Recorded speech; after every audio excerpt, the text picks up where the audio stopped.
EA doesn't need to justify its long-running Need for Speed series. Last year's Pro Street predicted an organized future for street racers, and while it wasn't very well received by critics, the fans still bought it. Now the series steps onto the wrong and right side of the law with Need for Speed Undercover.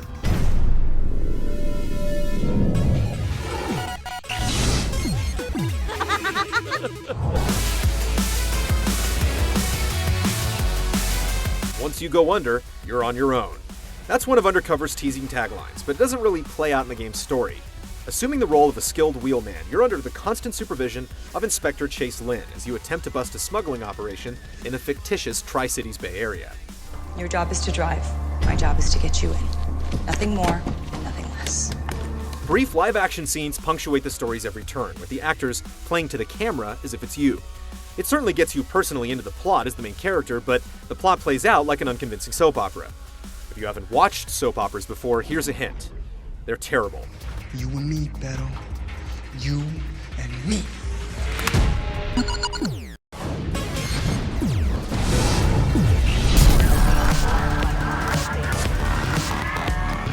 Need for Speed Undercover features an open-world structure with 3 cities linked by an extensive highway system.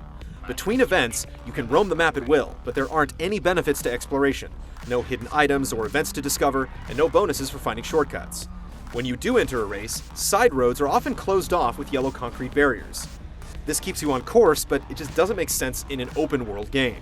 With a tap of the control pad, you can either jump to the nearest event or open the GPS map to choose. More traditional races include point-to-point sprints, multi-lap circuits, and time-limited checkpoint races. Frantic highway battles and outruns challenge you to pull ahead of your opponent for a set distance or time. Or you can cause havoc by racking up damage in cost-to-state events, escaping the cops in high-speed chases, or smashing police cruisers. Perform well, and you'll get a job stealing cars for the local gangs, allowing you to advance your investigation. Online races support up to 8 players with a variety of sprint and circuit courses, and dominating over other humans is much more satisfying than smoking the AI. Online play also includes the new Cops and Robbers mode, splitting the group into teams with robbers running money to drop-off points and cops hunting them down. The balance is tilted in the robbers' favor, but each driver gets a chance to play both sides before the final score is tallied. Undercover's vehicle lineup plays to the exotic with unreleased cars such as the Nissan 370Z or sold standbys like the Porsche 911 GT2, and the mouth-watering Pagani Zonda. Players can tune cars to their preference, upgrade specific attributes, or buy quick upgrades for maximum benefit. On the visual side, there's a wide selection of aftermarket parts, vinyls, auto sculpting tools, and far too many rims to choose from. Yet the options aren't quite as robust as in Midnight Club LA. If you're too impatient to save in-game funds, a somewhat questionable option lets you transfer real money from your Xbox Live or PSN account into virtual dollars within the game.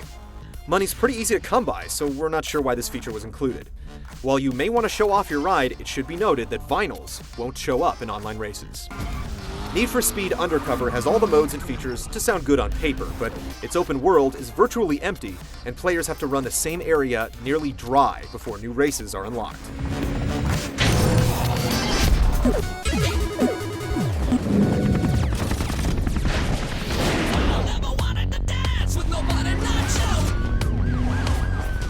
Need for Speed Undercover is painfully easy. Roads are wide, there's hardly any traffic on the freeway, and AI drivers quickly fall behind. An experienced driver will consistently blaze past the competition and post dominating times with little effort. There aren't even any options to change the difficulty, except for the Wii version. Highway battles are the main exception, usually taking a few thrilling attempts to win. There's a bit of luck involved, but it's still exciting to weave through traffic at high speeds, trying to block your opponent and secure the best time. The staple Need for Speed police chases fluctuate between thrilling and annoying. You rarely get busted, but losing the cops can take time, as additional vehicles tend to spawn right in front of you. To lose the cops, you can either initiate a speed breaker to take sharp corners and punch through roadblocks, or, as you're driving, you can keep an eye out for pursuit breakers, structures that can be smashed apart to initiate a laughably poor animation and dump debris on pursuing vehicles. They're functional, but ugly. Many of the game's systems aren't explained outright, and it isn't initially clear why you're constantly penalized for speeding, driving off-road, and street racing. As it turns out, your illegal activities raise the heat on your car and cause the police to respond with more and more extreme measures until you ditch the ride for something new, essentially punishing you for hanging on to a favorite car. There's some challenge to be had in Undercover's police chases and alternate events, but for standard races, you basically just hold the win button.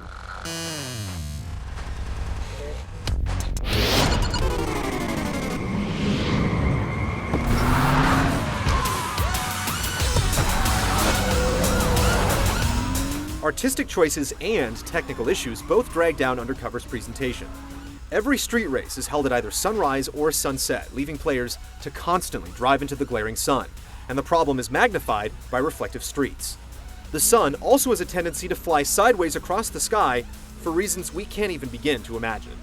The frame rate is consistently poor, particularly in the PS3 version, but the 360 doesn't fare much better. While the Wii version can't be compared directly, the graphics are likewise subpar, and it still includes its own shiny street effect.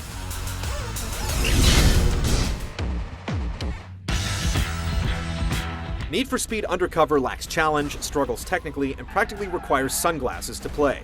The framework for a stronger game is present, but the final product simply doesn't come close to competing with games like Midnight Club LA or Burnout Paradise. Don't blow your cover or your extra cash by picking this one up.